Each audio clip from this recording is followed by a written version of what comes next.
Bible IRL, oubliez les concepts, place à la vraie vie. Bonjour à tous. Saviez-vous que l'INP, l'Inventaire national du patrimoine, vous propose sur leur site web un petit jeu pour apprendre à reconnaître les divers chants d'oiseaux ? Et c'est fascinant de découvrir que chaque espèce possède un vocabulaire, une grammaire qui lui est propre, une langue particulière. Et si les oiseaux aiment chanter le matin, c'est parce que l'air frais porte le son plus loin.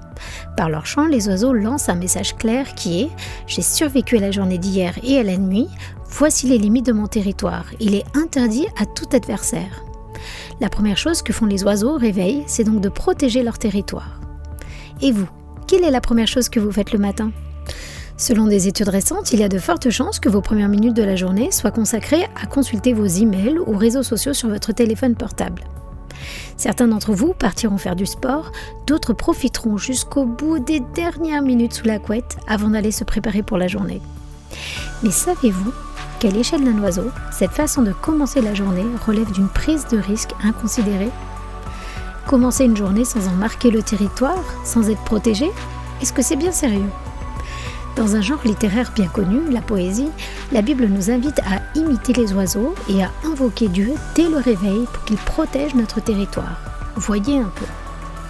Psaume 59,16 « Dès le matin, je célébrerai ta bonté, car tu es pour moi une haute retraite, un refuge au jour de ma détresse. » Psaume 88,13 « Moi, Éternel, je crie à toi, et dès le matin, ma prière te prévient. » Psaume 143,8 Fais-moi entendre dès le matin ta bonté, car en toi j'ai mis ma confiance.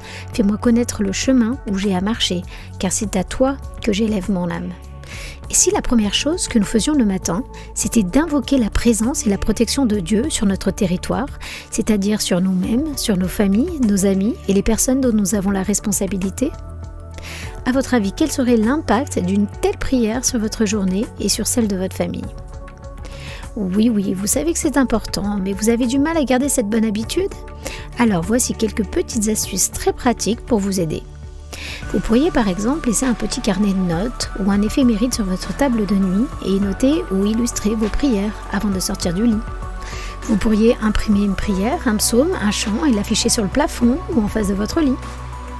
Vous pourriez noter vos sujets de prière sur des post-it et les coller un peu de partout. Vous pouvez prier au réveil avec votre conjoint, vos enfants ou même un groupe d'amis par téléphone avant d'aller à l'université ou au travail.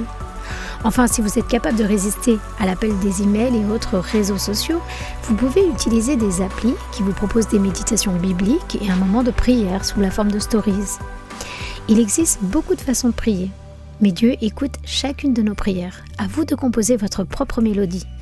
La Bible nous dit en Philippiens 4, verset 6 « Ne vous inquiétez de rien, mais en toute chose faites connaître vos besoins à Dieu par des prières et des supplications dans une attitude de reconnaissance. » Je vous laisse réfléchir à votre stratégie de prière avant demain matin et je vous dis à très bientôt.